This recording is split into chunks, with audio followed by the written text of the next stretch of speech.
Hey guys, let me know if you guys can see me and hear me. Most important before we get started, because we got some breaking news that we should definitely be chatting about. So let me know who's all in here. Let me know where you're watching in from. We do have more than one thing to talk about. I want to talk about the 35 million pound done deal for Emil Smith Rowe to Fulham. That first. And then I also want to talk about Calafiori. Will he get a debut in the US? He's supposedly making his way over to Philadelphia to meet the rest of his teammates. And then also, I would love to talk about Merino, get your guys' opinions on that deal that looks like, I'm not going to say it looks like it's happening. I'm just going to say that it feels like it's definitely plausible.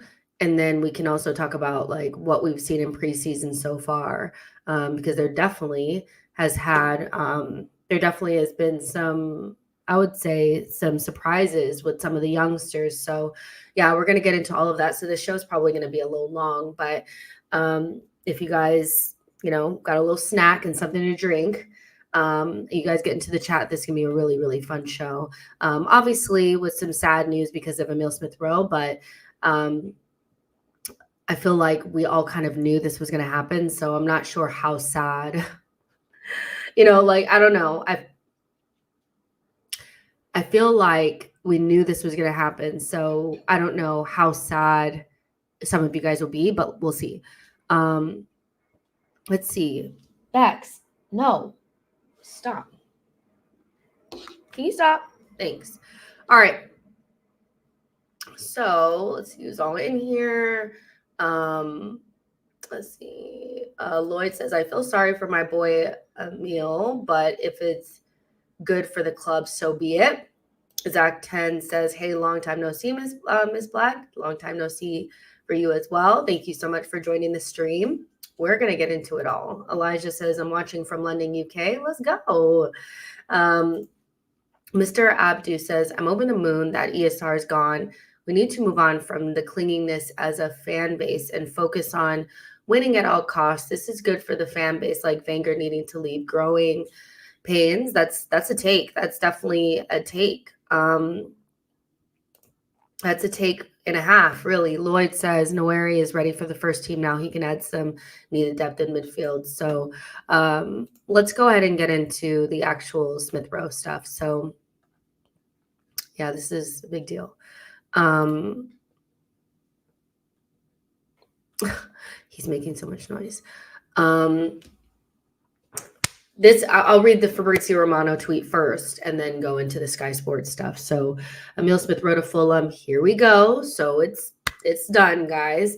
Arsenal accepted a 34 million pound package offered. So it's a package. That's not the base. We'll get into the numbers in just a second. Club record signing for Fulham. So this is a huge signing for Fulham as ESR will travel for medical tests and sign the contract. So the breakdown coming from Sky Sports is 27 million fixed fee and 7 million in add-ons. So performance related add-ons, probably whatever. So the base fee is 27 million, which is probably about what I thought. I think earlier on when, during the season and stuff like that, and at the beginning of the transfer window, I had said that between 25 and 30 million is probably the most that I think we can get for Emile. People were shooting for the moon with 50 million and stuff like that. He hasn't played enough or been consistent or available enough to, I think, to warrant a fee like that. But nevertheless, this is a good sale. This goes in the bucket of, the Willock sale and the Iwobi sale for me, where it wasn't, to me, it was obvious that it was time to move on from Emile, but it's not obvious to like everybody. There's still some people that feel like, just another season, give them a chance, blah, blah, blah. And so you get good sales like this when it's not obvious because the player still has value. And so to me, this is a good sale. Let's make sure that's all the info that's come out. So he's, man, it is a sad day. It really is. It's sad. It is. Just seeing all the pictures and the videos, people are heartbroken for sure. So, it's a good deal. It's a good deal. Tawana says it was obvious for him to move on from me, and let's kind of talk. Let's kind of take just at least talk about from his perspective why this is positive for him. Is I think it's a good thing for Arsenal for multiple reasons. I'll talk about that, but from Emil Smith Rowe's perspective, he wasn't really utilized at all last season. If we're being honest, there were parts of the season where he was unavailable, but there were parts of the season where he was very available and was not utilized at all. We saw Declan Rice move into the 8 position. At the beginning of the season, Fabio Vieira was getting minutes there. Kai Havertz was playing there. And even Trossard played some minutes there. So there were a lot of players in the merry-go-round of left center mid, but Emile didn't really get that many minutes. And so he's 24 years old. And I think the problem is that, like, as fans, we always see our academy players as kids. There are times I cannot believe Saka is like 22. Like, I still view him as like an 18-year-old. So it's difficult, but he's 24, just like, Nketiah is 25, Reece Nelson is 24.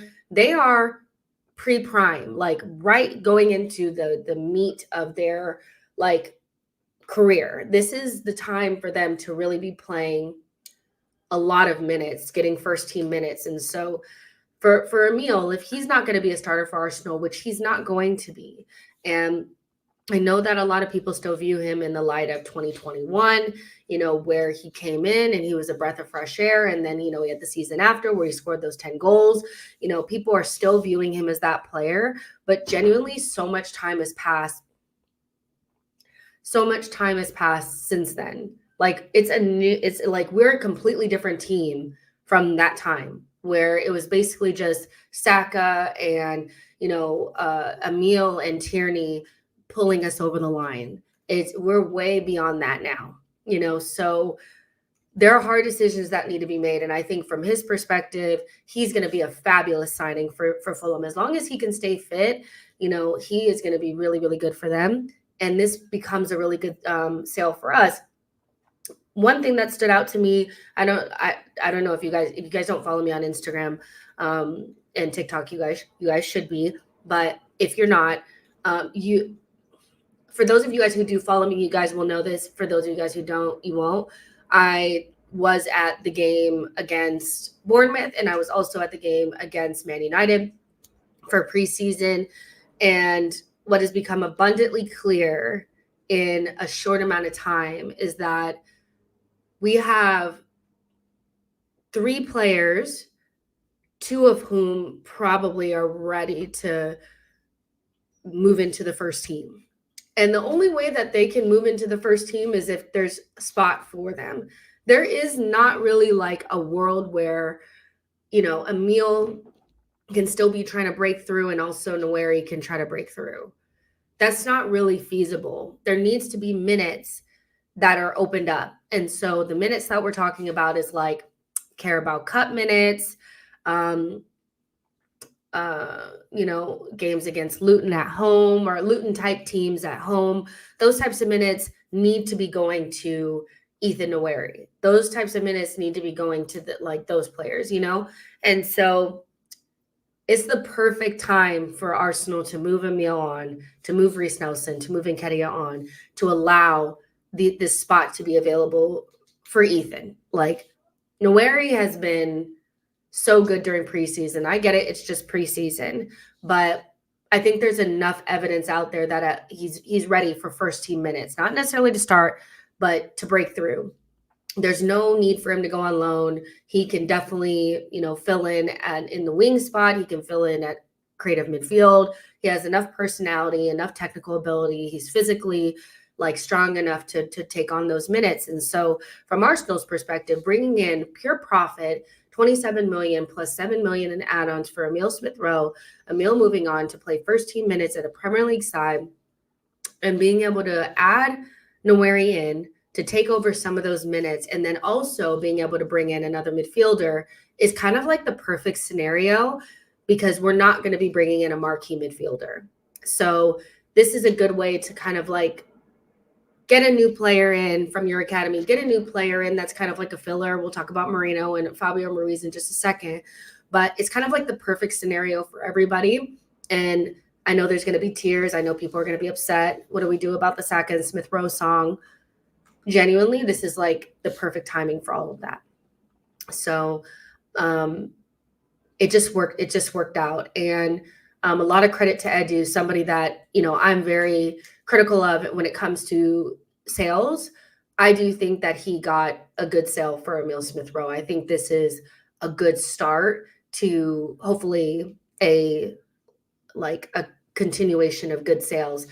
I would love to see a good fee for Nketiah. I'd love to see a good deal for Reiss Nelson. And so a good start, a really good start. Mr. says, Smile was perfect for where we were back, or Emile was good for back then, but for a title race, he's not the guy. I'll always have a soft spot for Emile, but for him, it's time. Neil says, Nweri needs Foden treatment, keep him around the squad, training at a high level, watching and learning. And I don't expect Ethan to, and that's the thing, it's the role that Emile, I'm going to put them in one little group, because I feel like, I do feel like Reiss Nelson and Emile are pretty similar. So I'm going to put them in the same group, because those are the minutes that I expect to go to Nweri. The role that they're playing, the third-ish choice in whatever position they're playing, is the perfect role for Nweri. It's very it's not a stressful role. It's not, if this player doesn't perform, we're going to be done for. It's the perfect role. Third choice in two positions is perfect, because that's exactly what Ethan would be. When you think about the depth chart for Arsenal right now, let's look at right wing. Let's just look at right wing as just an example. If we wanted to play Nweri there, he would probably be third choice behind, at this stage, Saka. Let's put Jesus there, and then Nweri. If you look at left center mid, which is kind of where he's been playing during preseason, he'd be third in that, because it's going to be let's say Declan Rice, and then whoever we buy, and then Nweri. That is a very low consequence role for him to play. It's not putting a lot of pressure on him, but there's enough minutes for him to be a part of the first team, and if we got some injuries, we'd feel confident that he could play a role, so it makes sense. Nico says, I would go as far to say I want to see Nweri ahead of Fabio. That's a take. That is a take. And I'm not mad at that take. I'm really not mad at that take. You guys know that I rate Fabio Vieira. But I do think that it speaks volumes that he's been shunted out to the wing, and Nweri and Salah have been playing in midfield. I think that speaks volumes. I don't think Arteta does anything for play. I don't think he does anything for shits and giggles. I really don't. And so maybe he views Fabio as somebody that doesn't have enough personality to play in midfield. I think one of our bigger issues of playing with double tens, or I know some people have a problem with double tens. If it comes out of a woman's mouth, it's like, oh, I've never heard it before. But two advanced midfielders in front of a six. Let's just say it that way. Two creative midfielders in front of a six. Don't make it too complicated. I know that Odegaard plays as a number 8, but you get what I'm saying. Odegaard plus Fabio, Odegaard plus Emile. I think our problem there is that whoever plays on the left-hand side doesn't have enough personality to make it worth losing our stability in midfield. And so as much as I think Emile and Fabio are good players and they have a lot to offer, you have to make your mark in midfield. You cannot just be sitting behind your marker, not getting on the ball and doing shit, And so Ethan, in the small amount of time in preseason playing in midfield, I think has shown quite a bit of personality. Has it been perfect? No. Is it does he still need to improve? Absolutely. But if this is his baseline, this is a pretty good baseline, considering there have been times where when we've played this way, I do feel like there's been ghost-like performances from Fabio and Emile, right? And so I do think it speaks volumes that no matter how I personally feel about the player, I'm not going to sit here and pretend like I feel that it doesn't mean something that he's being put out in the wing, Fabio, and that Ethan has been able to come in and kind of put his stamp on games where I feel like Fabio hasn't at times. What I think Fabio is really good at is that final ball. But if you're not going to get on the ball and you're not going to make Arteta's not telling you not to get on the ball. He's not telling you to just stand behind your marker. Ethan showed that, so you're not going to show enough personality to play in midfield. Then yeah, maybe he's going to put you out on the wing. I don't know what to tell you. So yeah, I really, really like what I've seen from Ethan so far. Calafiori, here we fucking go.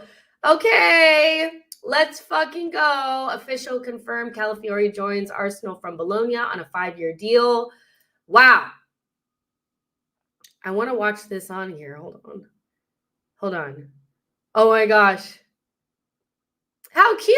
This is a cute little announcement. Oh, he really is there with the rest of his teammates. Oh, look at that. Oh, look at that. Oh, okay. I could watch this later. He is official. That's great. He took the number 33. Cool. Okay, so Calafiori. Okay, do you guys want me to share my screen? Hopefully I don't get in trouble. I don't think I will, right? Who cares? You guys know I'd be doing whatevers. Okay, can you guys see this? Let me go up to the... Okay, let's share, add to stage. Okay, can y'all see this? Okay. I'm not going to put the volume on. Oh, yeah, you guys can see. You guys can see my messages. There's nothing bad here. I don't care if you guys see that.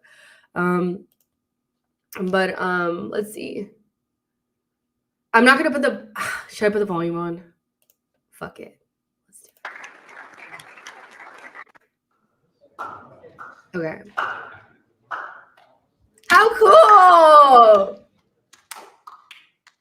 How cool! Okay, so let's keep updating us. A few objectives, aims that we have for the week, and we're going to review what we did the week before, okay? But first of all, Ricardo Calafiori, welcome home.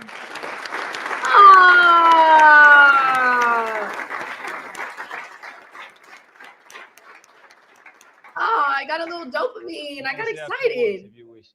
Yeah? And of course, I'm really happy to be here. I wait a lot, and I hope we want to do something great this year. Just this. Great. Hey! I know that's right. He said, okay. I fucking love it. Finally, it's real. He said, finally, it's real. Arteta is gas. Okay, let's see what else. Arteta's fucking gas. He said, finally, it's real. I can't. Let's look at some pictures. Aw, look at that. Okay, so yeah, he took the number 33, which we got another weirdo with the weird ass number. We got 41, 29, 33 now. That's so cool. I'm so happy. For those of you guys that are like, so let me tell you what happened. Okay, I'll put this up here while I tell you guys a little story time. So, Mario said, man, is this real? Oh my God.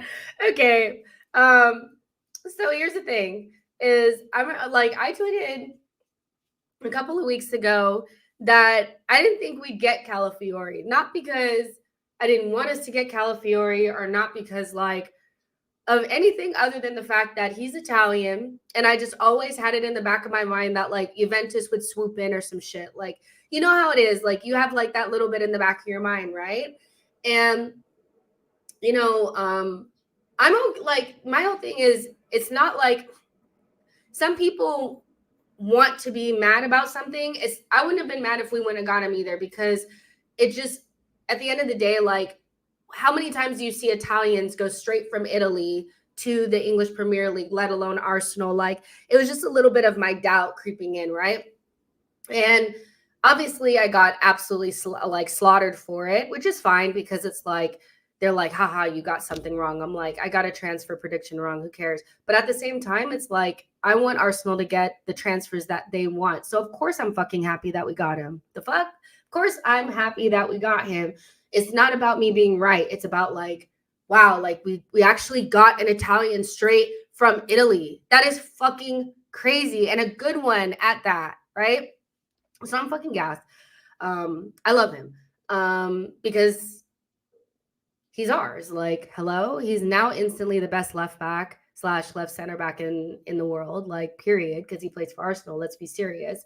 But yeah, like, of course, like I want us to get the players that the team or the club wants us to get. We got him for a really good fee, and I'm just like, wow, we really got an Italian straight from Italy. From Juventus's underneath their nose. That's fucking crazy. But yeah, look at that. He said, is this real? I can't. It's finally real, bruh. Okay, so that should make people more happy because now we and I know that like the meal stuff is gonna make people sad, but maybe this will make people. He looks so fucking Italian. He looks so Italian. I don't even know how to describe it. Oh my goodness. That's crazy. Is this real? Yes. Okay. That's crazy. Oh my gosh. So yeah. Junior says, we say thank you to Jorginho. Period. Listen, maybe we'll get more Italians. Who knows? That's so crazy. But yeah, put a 33 in the chat if you guys are excited about Calafiori. Put a 33 in the chat if you guys are excited about Calafiori. I'm going to do the first one. Let's freaking go. 33, all done and dusted, new defender. That's crazy. I'm so excited. And of course, you guys know I'm fucking excited. And you guys should have seen me at the game the other day. I was so, like, my dad was there with us, with me and my mom, and he was like, it's preseason. And I was like, I don't care. Like, it's Arsenal. I'm freaking gassed. Okay, so, yeah, thank you, Georgie, for the signing. But let's go back, because we were talking about Emile, and I don't want to sour it, but I do just feel like that is huge news for us. It's huge news for us with Emile. And, now we can kind of start talking about replacements and what that should look like. Do we even need a replacement? I've seen people saying we don't need a replacement because of Ethan and how well, he's been playing in preseason. I tend to disagree. I think we need a replacement, but not an attacking midfielder. I think we need an 8. I think we need just a regular midfielder, a regular Dagula midfielder, somebody that just knows how to do the box to box, somebody that can do a little bit of Xhaka, man. I think that's what we need. Oh, I can show you guys this. I'm freaking gassed. Do you understand how gassed I was when I got this? Do you get it? J. Timms, okay? Big season for us. But anyways, yeah, so do we need a replacement for Emil Smith Rowe? Is Noweri enough? Who should come in? That's the combo that we're having right now. I see tons of 33s. I'm feeling it. You guys, the number 10 is officially available now. That's crazy, So listen, Nuances of Fate says we need an 8. I agree. We have no real, I know somebody's going to be like, but Rice is an 8. I'm like, let's park that for a second. We need to balance out our midfield options. Last season, it was giving 3 number 10s and 3 number 6s. You had Fabio, Emile, and Odegaard, and Rice, Partey, and Jorginho. 3 6s and 3 10s. If we could get rid of one of them and get an 8 just to like even shit out. Because right now, the way that things are set up, Partey and Jorginho are 6 options, and Rice will play the 8. So idealistically, you'd have Ethan and Odegaard. You'd have Rice and another player for 8. And then you'd have Partey and Jorginho for 6, unless something changes. I think that would help us like just even things out and bring balance to our midfield options. That's what I think we need to do for sure. Kamani says Fabio can play there, but he isn't reliable. Fabio definitely can play there, but we need something different. I think Fabio still is giving more creative midfielder, more of that. Like, I don't think Fabio is going to be able to drop in next to the number 6 and receive the ball from a deeper area. And, I don't think he's going to be able to do that. There are some positions that, like, second half of the season when Rice was playing number 8, some of them positions that he was picking up, almost at left back, or standing next to Georgie/Partey, you don't want to see Fabio in them positions. Like, I'm not even gonna hold you. You do not want to see Fabio in them positions. So I'm talking about we need an adult. We need an adult in that position. You see what I'm saying? So yeah. Let's see. Nuances says no, Fabio is an 8. He should be playing the 10. I still feel like he's more of in that mold of the 10. I still feel like he's more in the mold of that 10. So yeah, we need to even this out just a little bit and bring in somebody that can do. Replacing somebody doesn't necessarily mean that you need to replace like for like, because there was something a little bit missing with Emile playing in that midfield position. It would be really nice to bring in somebody that could do the role that Kai was meant to play when he first came in that didn't quite work out. I think that's what Merino is. I think that's the idea about Merino, is that when you watch his clips, and albeit I've watched quite a bit of Real Sociedad last season, because I do work with La Liga, and they were my favorite team. And I was trying to do some scouting on Zubimendi. Granted, I have watched quite a bit of Real Sociedad. I'm not saying I watch them as much as Arsenal, but you guys know what I mean. Merino is a quality midfielder. Like, he's a quality midfielder. And a lot of the things that Xhaka did for us, and a lot of the things that I feel like Arteta was asking of Kai, he can do with his eyes fucking closed, you guys. He can do that shit with his eyes closed. Is it exciting? No. It's fucking not. It's not exciting.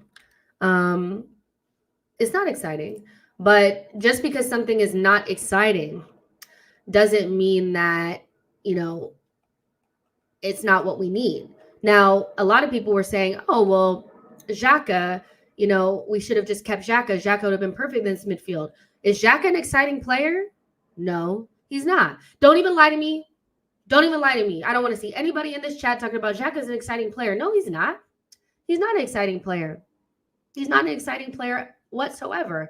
But we missed what he brought to the game. And I feel like that's exactly what somebody like Merino can bring. I'm just looking for this damn tweet. I don't even know why I'm doing it like this. Why am I doing this like this? Why am I doing this like this? Let me just... Let's see. Oh, here it is. This is exactly what I was looking for. Okay. So this is what we're going to go through. But again, I don't feel like the center midfielder signing it cannot be exciting because we are not selling Thomas Partey. And I've been saying this over and over again. We cannot bring in a marquee midfielder without Thomas Partey leaving. There is no world in which you're going to have Jorginho, Partey, marquee midfielder, and Declan Rice all in this team at once. You need to release those wages in that spot in the team. Partey's wages automatically make him a starter.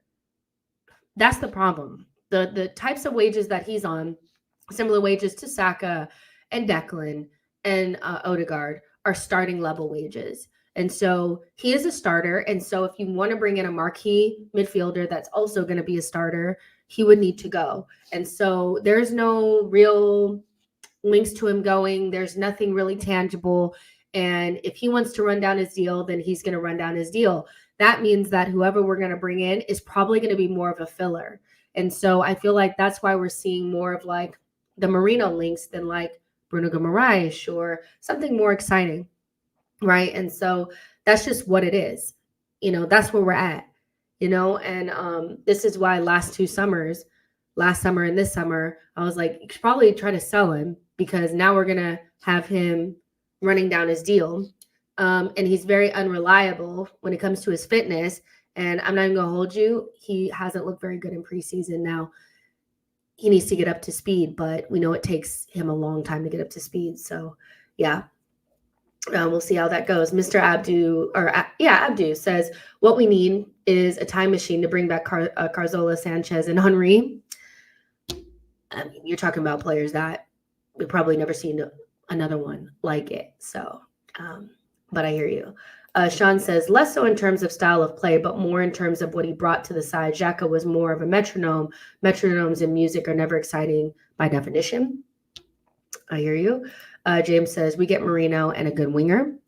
Nico says, already splashed 100 million on a mid last summer. Need to spend the bulk of the money in attack. Also, that is a very good point that if you bring in somebody like Merino, and Edu did a really good job on the Calafiori deal, getting him for like 37 million pounds, then you've only spent around 57, 60 million on two players. And hopefully that leaves, one big signing left, and it should be an attack. I agree that if you can't get a marquee midfielder, you need to sign somebody big in attack. And I do think we're missing something up front. I think we have a really, really good attack, but do we have that X factor? Do we have that ability to make sure that when we're not playing well, we can still score goals? I still don't know if we have that answer. So yeah, I agree. Bringing in an attacker would be really a good thing to do. Let's see. I'm just looking for, I don't want to miss some of your guys' Merino takes. Lucas says, we need an 8 who can be a facilitator like Merino and a 6 destroyer. Nuances of Fate says from the marches, I watched Subamendi, kind of stood out, but he's a 6. And he probably would have been, if we would have moved on Partey, that signing makes a lot more sense. Just like if we move on Partey, Bruno Guimaraes starts to make more sense. But just from a squad building perspective, having Jorginho, Partey, and Rice, and then bringing in somebody else that primarily plays number 6 or wants to play in a deeper role doesn't sound like great squad building. So we move to a different type of position. And just if you fast forward, and sometimes I feel like we don't think beyond the season that's right in front of us.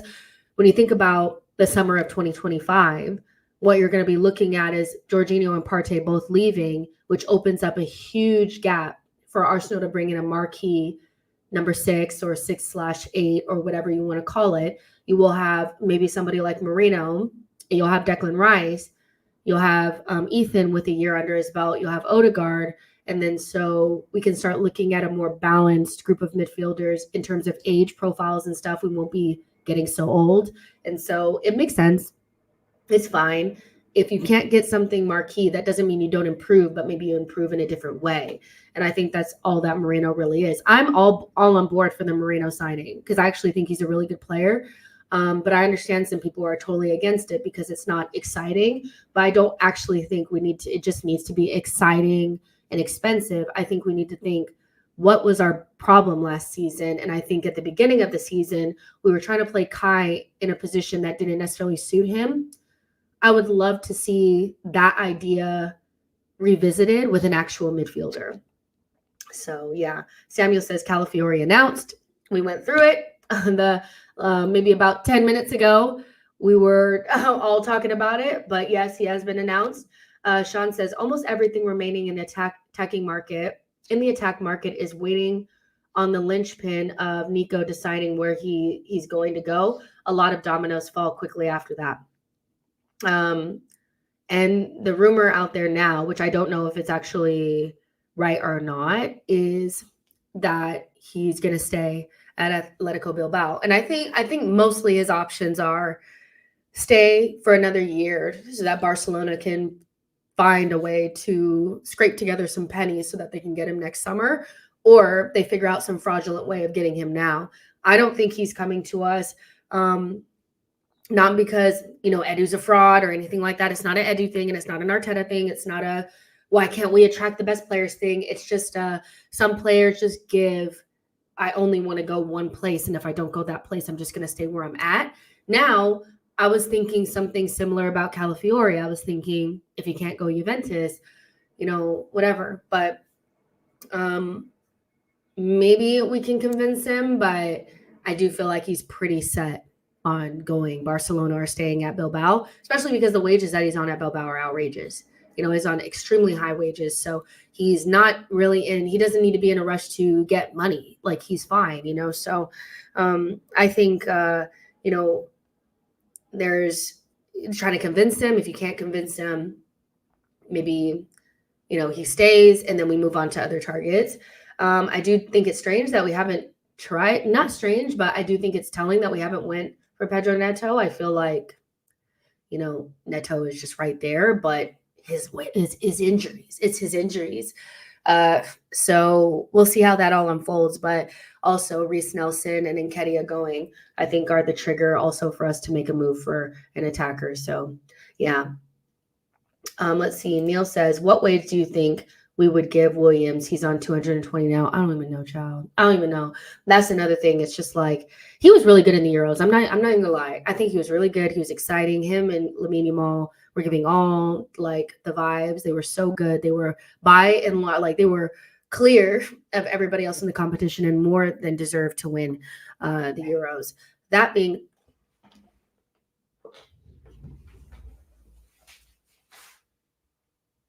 Max? Beckham! I thought I heard him like bark. But do I think he's worth breaking the wage structure for? No, I don't think so. He's just a very good player, a young player that's still growing. So yeah. Shamaria says, apparently the mystery German was Sane, but now that it's off, I wonder who we'll go for. I'm kind of glad that it's not that. I don't really think that Sane is the right. I know that I do feel like Barcelona, because they fell off last season, a lot of Arsenal fans were a little delusional about the fact that a lot of their players would get into our team. Not a lot, but a good handful would definitely get into our team. That being said, Sane doesn't fill me with any sort of he doesn't fill me with any sort of excitement in terms of like an attacking signing. He seems like somebody that was running away from England, didn't really want to be here. Watching him play, he looks like he's slowed down quite a bit. He looks like he's bereft of confidence at the minute. He's already kind of been replaced by Olise. So I don't quite know if he would be a good signing for us. He's a little bit older, and he's not really the same as like a Merino in terms of wages and what it would take to get him. I don't think we'd be able to get him on a cheap. And so I think I'm ecstatic that it's probably off the table. I feel like we should go for somebody that probably has better years ahead of them, but that's just me. I don't know how to explain it, but he kind of gets injured. Like he's good. Like he's good. Like I'm not trying to say he's not, but do we believe that he's going to come to Arsenal and become the old Sane? Probably not. So I think we should steer clear of him. Terrence Tibbs says, better find a new Sane. Gani says, Jess, Gyökeres or Osimhen, what do you think about our links to Gyökeres? I don't really understand why we're still being linked to strikers. That being said, at this stage, I still would probably take Gyökeres. I like Gyökeres. I still think that he'd be a really good signing for us.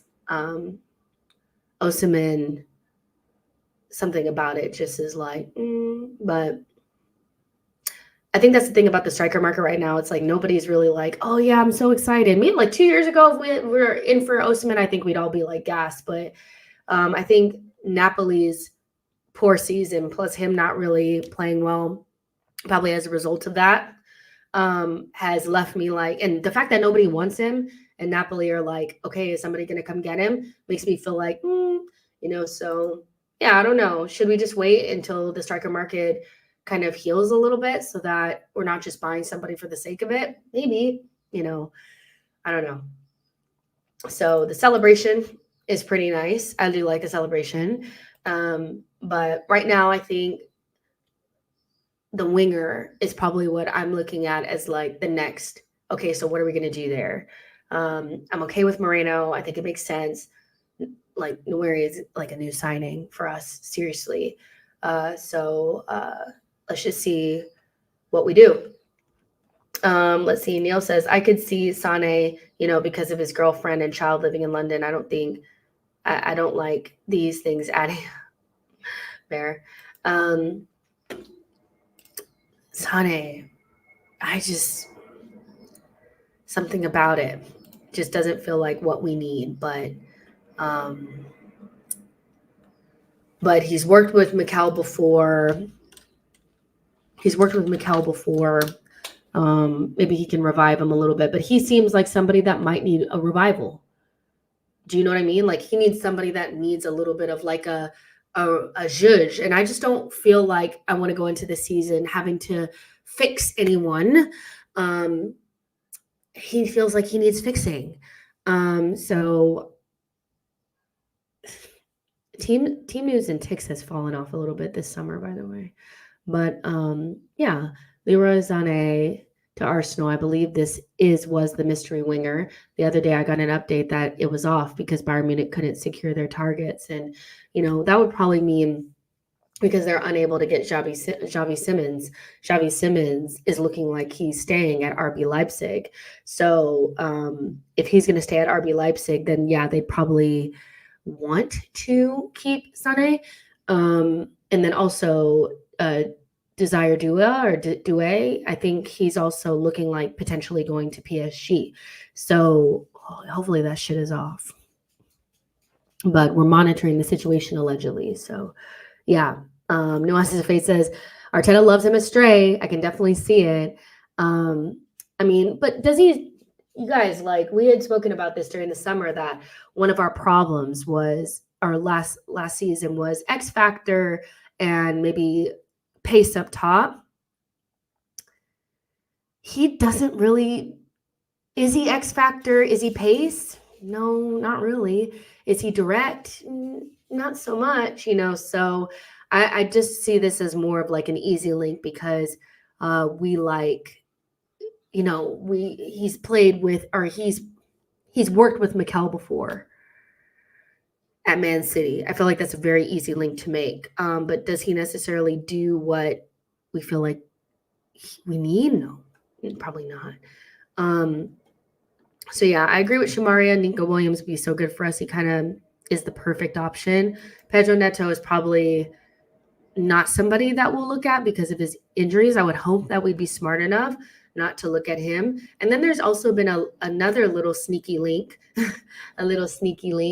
to Chiesa, which I wanted to ask you guys what you thought because he's also been linked to Spurs. But is he finished? Is he somebody? Now that we've gotten one Italian, should we try to go for another? What do you guys think about bringing maybe Chiesa to the table? He's 26 years old, so he's been there. He's not that young. We kind of know what he's all about, right? He can play on both sides. He's kind of quick. He's direct. What do you guys think about maybe Chiesa? Because he's also been linked to us. I don't really know what to think about him, to be honest, but I don't know what you guys think. Sohan says, who else apart from Nico Williams? I think genuinely will go back for Neto at the end of the window. Mikey says, no. Tawana says, I don't need Chiesa, leave him be. Buddy says Chiesa is injury prone. And Samuel says, injury is the biggest problem. Same thing for Neto. And Neil says, Arteta wants pace. So yeah. Scott says, what's the news on Gyökeres and Merino? So Merino, most recent thing that we saw on Merino is that I'll go back and pull up Fab's tweet on it. Let's see. Okay. Arsenal are prepared to advance in talks with Mikel Merino's camp next week. This was on the 28th and it's the 29th, so this week. After positive contacts, he's not the only name on the list, but well positioned. Price tag requested by Real Sociedad will be key. Arteta appreciates him.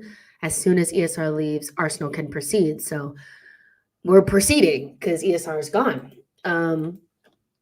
So yeah, that's the latest on him. On Gyökeres, until somebody like a little bit more credible says something about Gyökeres, I'm a little afraid to kind of get locked into those rumors. I'm going to be really honest with you. Like they're kind of just from Portugal right now. Let's see if something cooks a little bit more in the next couple of weeks. But Caught Offside says sources close to the situation of inform Caught Offside that Arsenal remain interested in Fabian Ruiz, and he is now understood to be seen as a viable option to strengthen the club's midfield.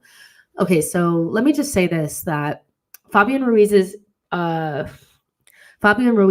situation is that their PSG already has a disgusting amount of midfielders, and they're just adding João Neves to that, and they're also proceeding for Kimmich.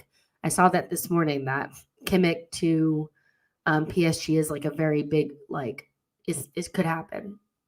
And so that would leave him even further down the pecking order, because despite his run in the Euros, if you've been watching him for PSG, you probably wouldn't want him at Arsenal because you wouldn't have seen him on the pitch, because he wasn't really like a starter at PSG all the time. He was very in and out, very up and down. Not really, like, I thought that this was a failed move for him. I'm not going to even hold you. I thought he was doing really well at Napoli. It was a strange move to go to PSG. And, you know, he just happened to play really well in the Euros. So now we've been linked to Fabio Ruiz before. We were linked to him when we thought we were going to, lose Xhaka a couple years ago. And I remember the resounding opinion amongst Arsenal fans online was that they didn't want this guy because he was too much like Xhaka, or they didn't feel like they wanted another Xhaka type and he wasn't good enough. Now, because he played well in the Euros, everybody's done an about face on him. My feeling on Fabian Ruiz is that I like him. I liked him when he was at Napoli, and I still like him now. We probably only need one of Fabio Ruiz or Merino, despite them being different players. They're not exactly the same. Just because you're Spanish and 28 years old doesn't make you the same player because you play in the same position. But I still feel like we would only need one. Well, I don't really know what these rumors are coming from. Maybe we're looking at both, and we want to – maybe that's why Fabrizio keeps saying he's not the only one on the list, is because we're trying to see maybe if we can bring in Fabian Ruiz. But I don't know. I feel like there's a lot of hype around him just because of the Euros, but I do think he's a good player. But I'm interested to know what you guys think. I feel like without looking at the comment section, I will see a couple of comments saying, I prefer him. And I would love to know why. Is it just because of the Euros, because he did so well in that competition, or is it because you liked him even at Napoli and you've actually been watching PSG? What do you guys think? I'm really interested to know what you guys think about Fabian Ruiz. Let's see. Let's see.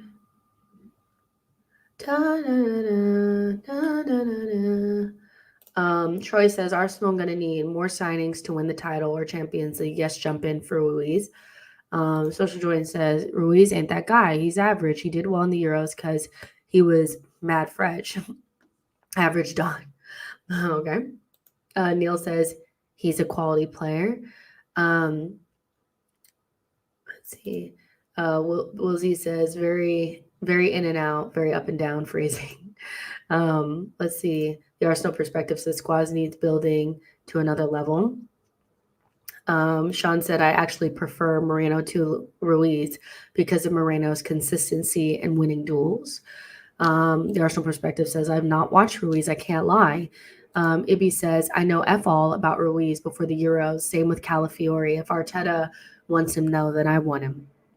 Neil said, I take both because Ruiz is more complete midfielder that can start, play, collect from defense. He can also create and score. Otani says Rice needs support and build up, needs press resistance, line breaking, passing, and help ball winning. Ruiz over Merino. I would say if you've actually watched Merino, you would see a lot of the stuff that you're saying. The line breaking passes, and definitely the better ball winner of the two of Ruiz and Merino is Merino. The press resistance. I think Merino and Fabio Ruiz both have this thing where they're not really low to the ground. They're not going to give you that Camavinga. They're not going to give you that kind of who's another good example of it? I would say like when people think of like press resistance, they think of like players like Camavinga or, players like that can really carry the ball, that you can't really get the ball off of them. They can receive it deep and turn away from pressure and, solve problems that way.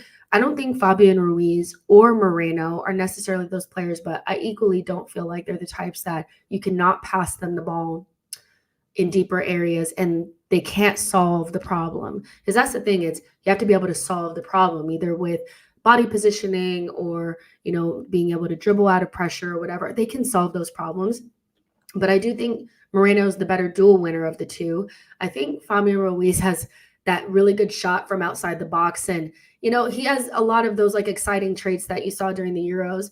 But I think Merino he does have a lot of those things too.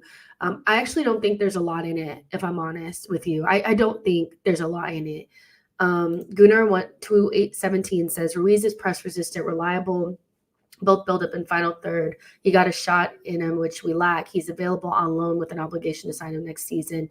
He's also versatile. So, I think Senki says echo chamber. I don't think it's an echo chamber. I actually think a lot of people I think a lot of people actually are kind of different in what they're saying. I think they're different. You guys want to let's look at FB Ref really quick. And I think FB Ref always gives you like a good snapshot of players. So let's actually take a little look at both. And we can kind of see what they're really good at. Like, what if we're actually, but like, let's just say this really quick. What if we are planning on getting both 28-year-old midfielders? That would be wild. That would actually be kind of wild. I'm not gonna lie.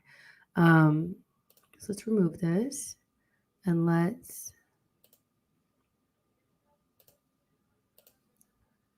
share screen. Let's do Moreno first.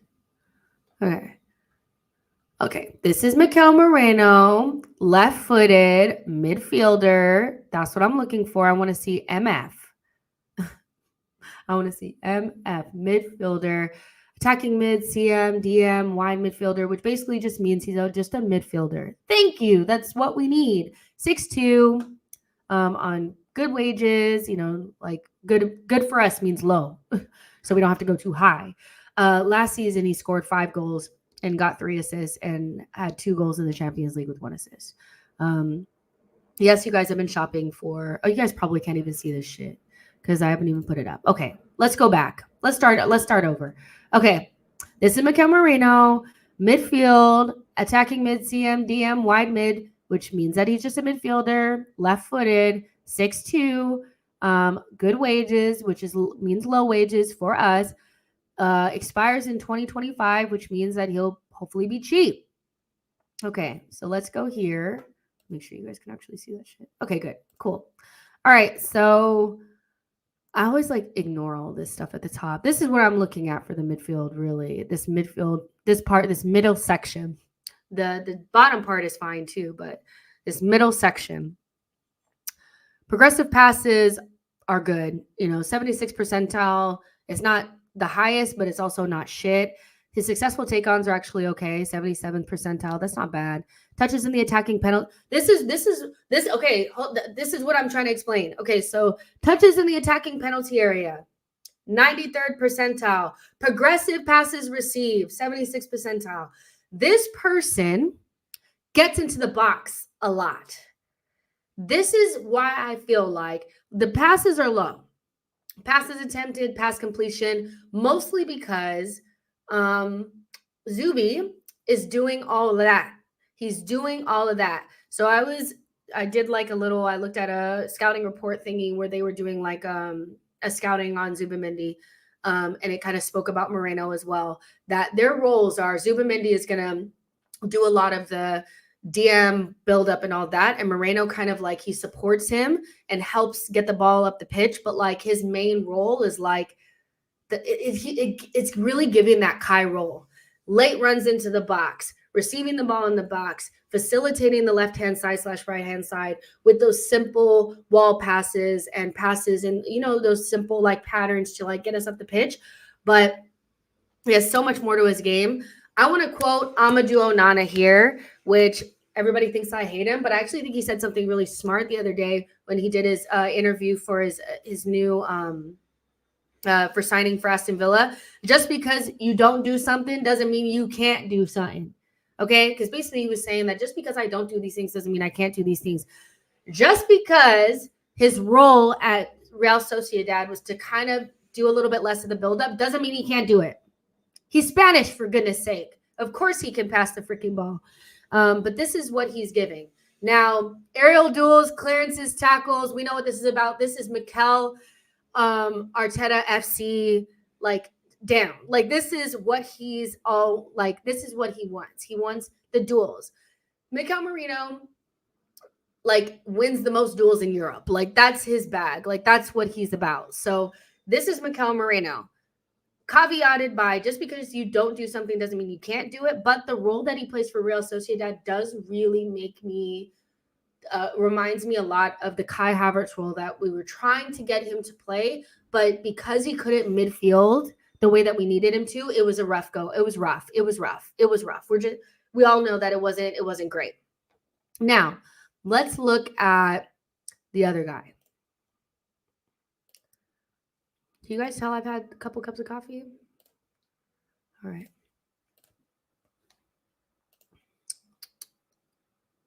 Here's a story. Okay. Now, this is Fabian Ruiz. Midfield, left-footed, 6'2.5". Basically the same shit. CM, DM, wide midfield, just a midfielder.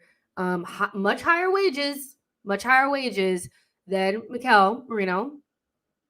But hey, less goals than Mikel Merino. He's got less goals than Mikel Merino. I think the same amount of assists or maybe one more assist, but no goals in the Champions League, but 2 assists. So keep that in mind. But you got more green bars in this section, which is the passes attempted, the passes completed, the progressive passes. So Bex, stop the nonsense. I don't know why he's barking. So basically, I feel like he would be really good next to Declan Rice to help him with the build-up based on what the stats are saying. Is that my dog barking or no? Bex? Come here, honey.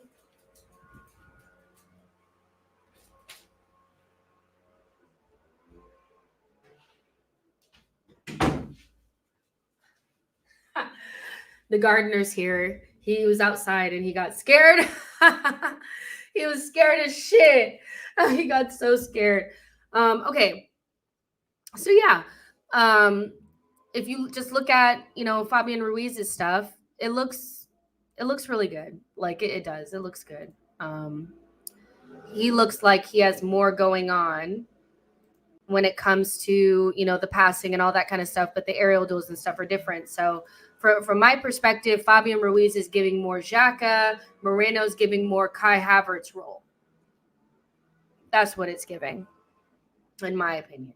So what do you guys think now that you guys have seen the stats? Are you okay? What's wrong? He's scared. Oh my God. And he's farting and it smells so bad. It smells so bad. Let me read these super chats too. Vegas Gunner says, same issue with the striker situation. Probably nothing will happen until Eddie moves. But how serious are Napoli? They just bought Greenwood. Honestly, the less I say about the Greenwood stuff, the better. But yeah, we'll have to wait and see what happens with Eddie. Maybe Eddie leaving. Maybe we're trying to keep it quiet, but we are looking maybe at a striker if Eddie goes. Because I mean, you could say that like, we bring in a winger to replace Reece Nelson, and we bring in a striker to replace Nketiah, and we pretty much have the same amount of attackers that we had last season. It just feels like a lot, but to like right now, I would be very surprised if you brought in a striker. I'm not even gonna hold you, but thank you so much for your super chat. And David J. Carter, thank you so much for your super chat. This is really sweet. Very nice. Thank you guys so much. You're adding to the coffee fund. Thank you. I really appreciate that. Let's see. Yes, he was so scared. The gardener came while he was outside, and I could just tell because, I mean, he's so scared. He's farting. It's crazy.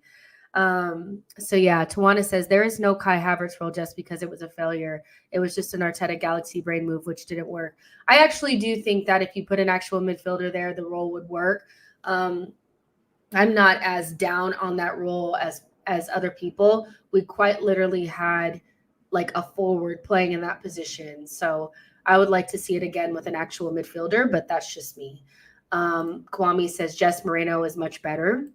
I mean, one of them, if you take out the Euros conversation, if you never saw Fabian Ruiz in the Euros, I do think a lot more people would be on the Merino side, but it's because they saw the Euros, and so it's like front of mind. They're like, well, Ruiz started over Merino, so he must be better, but I don't know if it's that simple.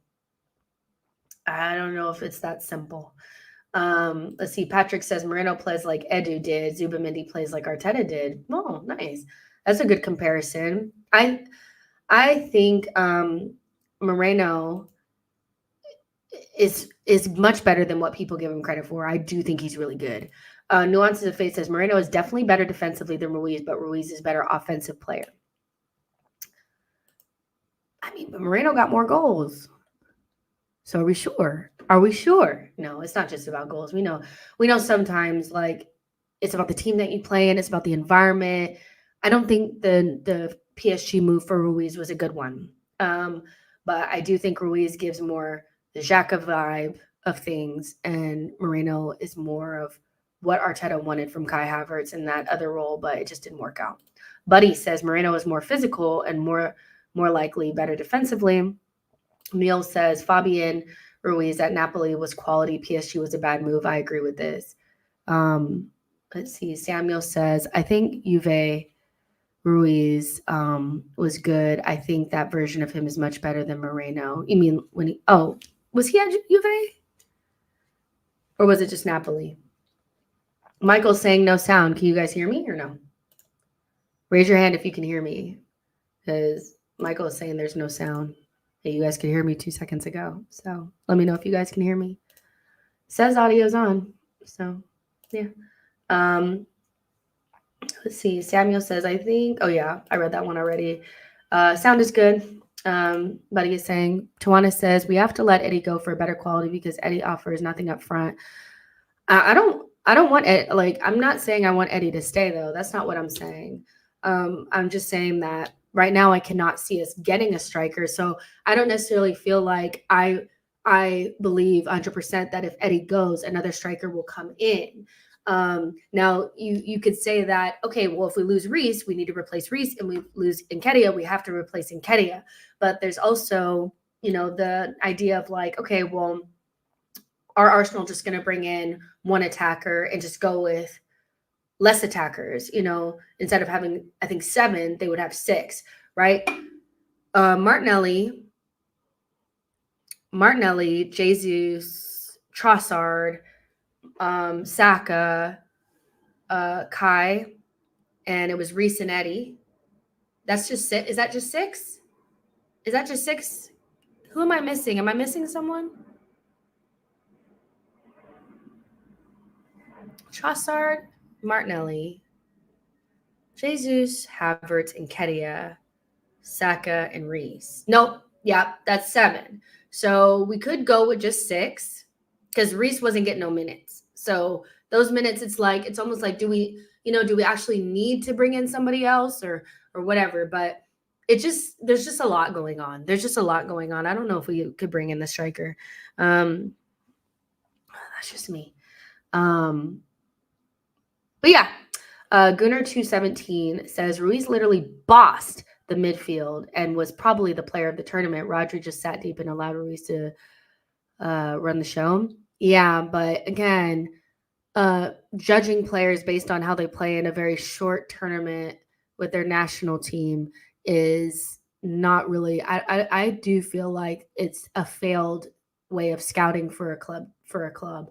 I do think you have to look at how they were mostly for their club team. And maybe Fabian Ruiz would play like this all the time if PSG just played him more. But I just feel like we have to kind of put what happened in the Euros aside because, I mean, they were just like the best team by far, and it just worked.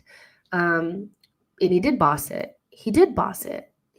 He was really, really good. But if you take that shit out, there's not much between Merino and Fabian Ruiz. Foxy says, rule number 1, never buy players based on a good international tournament. Never. I agree with this. Belichick says Ruiz was playing in a double pivot at Napoli. He was the offensive guy. And the thing is we were linked with him before, and I actually thought he was really good at Napoli. But, I'm like, okay, so are you guys going to go out there and get both? Or are you guys looking at one or the other? It has to be one or the other. It cannot be both. Like, I just do not see. I'm trying to understand why would we do both. The only way that I could see us doing both is if Partey left. If Partey left, then I could see more of a reason to bring in both because they are different. And we don't necessarily. I think Jorginho is a lot better than people give him credit for. And that's a lot coming from somebody who did not want him at first. But this idea that like we just cannot exist with Declan Rice and Jorginho, we can, especially if you have like Merino and, other midfielders that can also play a little bit deeper. So, yeah, if Partey left, it would make more sense. But still, that's a lot for the both of them. So I think it has to be one or the other. Jagoon says, in the end, it depends on how we want to use Rice. Rice's position is so important. Jonathan K says, I don't think we buy both. Have Partey, Jorginho, Nweri, maybe Timber. Ishan says, Partey needs to leave, but doesn't look like anyone's coming in for him. Otani says, Xhaka plays 100 passes a game. Moreno, half that. The only similarity is box crush and pressing from front. But that's why I'm saying that is Moreno is not necessarily – he does some of the Xhaka stuff. Again, it goes back to what I originally said. Just because you don't do things doesn't mean you cannot do them. But based on just the role that he plays for Real Sociedad, he does some of the Xhaka stuff, but he's more in the mold of the role that he wanted Kai Havertz to play. It's more in that role. It's more in that vein. Like, it's definitely not the Xhaka role. And maybe he doesn't want, maybe we don't 100% need somebody exactly like Xhaka to fix the left half space, because that's really what we're talking about. People feel like the only way to fix the left half space is to just get Xhaka back. And if the player's not playing 100 passes, then it's not going to work. Genuinely, we had two options for the left half space in midfield. We had Kai Havertz. That didn't work at all because genuinely, and I love Kai Havertz, don't get me wrong. He's grown on me so much, and I would fight somebody over Kai Havertz. That being said, he could not pass a ball to save his fucking life. So we're talking about somebody who genuinely could not pass beyond like a simple pass. That does not give me a good like vibe for the left half space at all. The other option was Ruiz, who also has real limitations in the left half space. It worked because he's just a really good player and we're just a really good team and we're pretty dominant. But I would love to see somebody of Merino's technical ability in that position and see if it doesn't help fix the left half space. I don't think you need 100 passes per game Xhaka to fix the left half space. That's what I'm trying to say. We're dealing with two players, one who's by trade a DM and one that's our center forward now. I don't think that you have to have Xhaka. I think there's something in between that you can do that fixes the left half space. That's what I'm saying. So people that are like, well, Xhaka did 100 passes and Merino doesn't do that, so it won't work. You're basing that off of a DM playing left 8 for us and our center forward playing left 8 for us. Like, look at Nweri is not playing no 100 passes, but our left half space looked a lot more fluid with just him in it. Do you know what I mean? So that's all I'm saying is, I think getting an actual center midfielder in that position will do a world of wonder. A world of wonder for left half space. So yeah. Junior says, I think right now it doesn't make sense Partey leaves Arsenal. It makes all the sense in the world for him to leave right now because one, you don't want him running his deal down. You'd like to get some fee for him.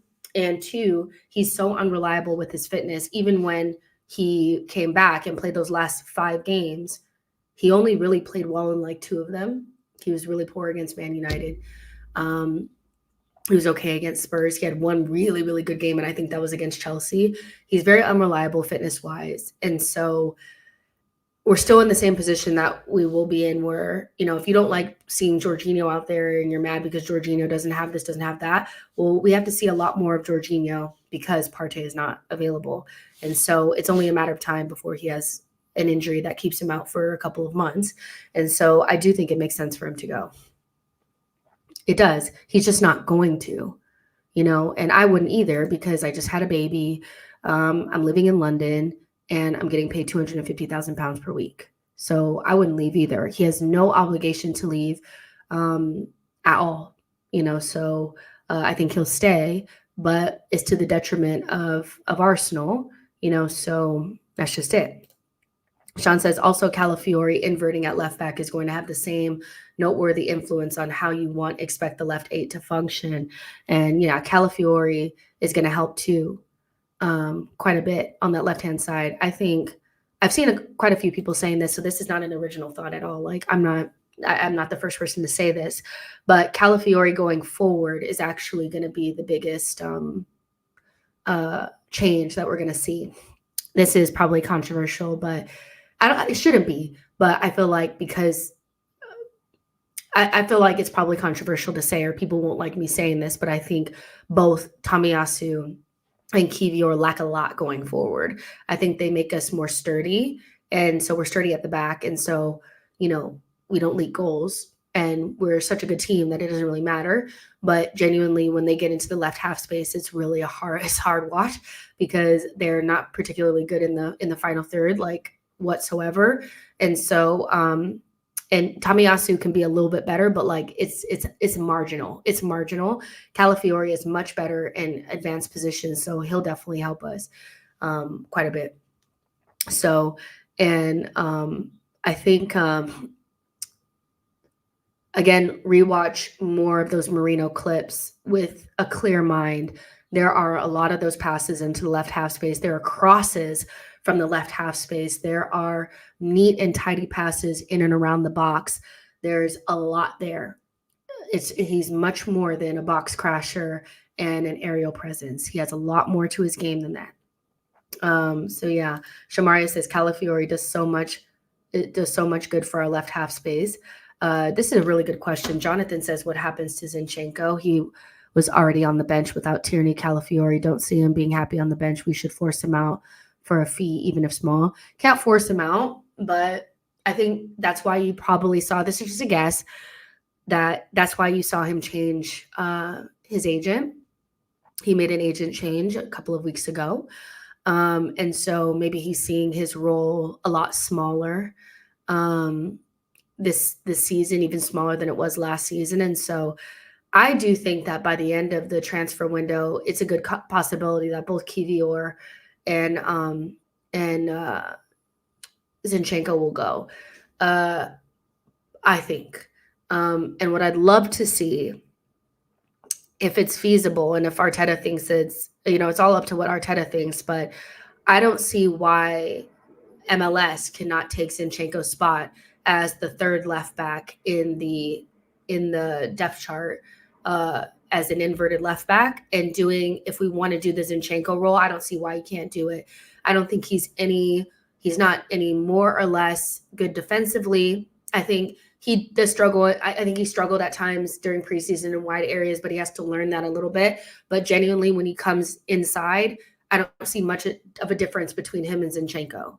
That might be controversial, but I don't. Like Zinchenko, it could just be preseason, but he's so cavalier on the ball sometimes that it's just outrageous. MLS can grow into that role. If that role, inverted left back, that's more of a midfielder than a defender, if that role is third on the depth chart, it might as well be MLS, somebody that can grow into that role. And then, almost like doing like what's that kid's name? Lewis? Is that his name? Lewis from Man City? You guys will tell me. His name is like Lewis. I don't know.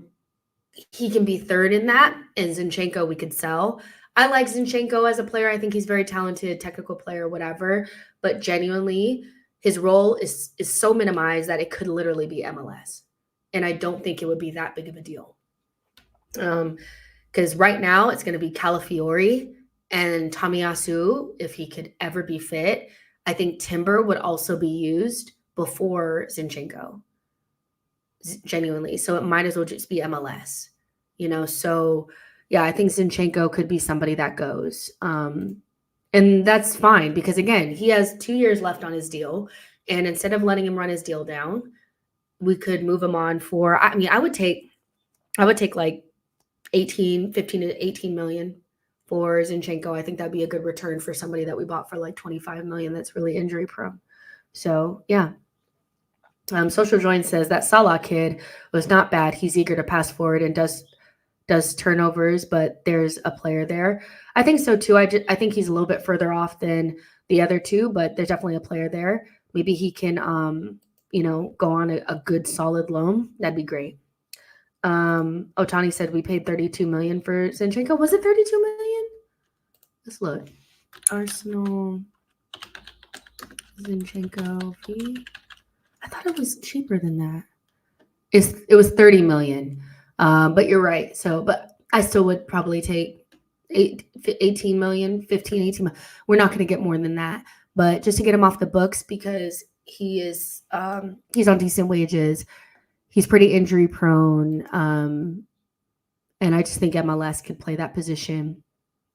But yeah, I just looked it up. It's 30 million, maybe with additional like add-ons and stuff. It was a little bit more, but there's just something about Zinchenko that I feel like I also don't know if he would like to be far down the pecking order for us.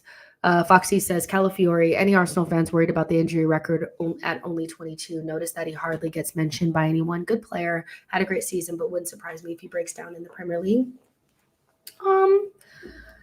I don't know. I don't know if I feel worried about it. Let's let him get the first injury first, and then let me see if I'm worried about it.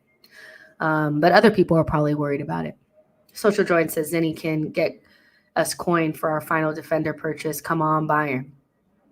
MLS is Miles Lewis Skelly. He's been playing in preseason as an inverted left back in the midfield role. I think he's really good. And again, in the depth chart as a third option is fine for an academy kid. Not as like a first option. So yeah, that's kind of where I'm at with that. But in terms of Fabian Ruiz and Merino, I think they're both really good players. I think they both add something to our midfield. Do I feel like Fabian Ruiz is so clear of Merino? No, I don't think there's much in it. I just saw the funniest tweet. But yeah, excited about Calafiori. I'm seeing the funniest tweets about QVR right now. But yeah, I think Calafiori being announced, great. That's cool. Hopefully we'll see him in Philadelphia. Maybe he'll get a couple of minutes. I don't see why he wouldn't. And then ESR gone for a good fee. That should expedite things for a midfielder. And so we should see pretty quickly what Arsenal are trying to do in that position. And then we'll see what's going on with Reece Nelson. Apparently Arsenal are in negotiations with Leicester City for a loan with an obligation.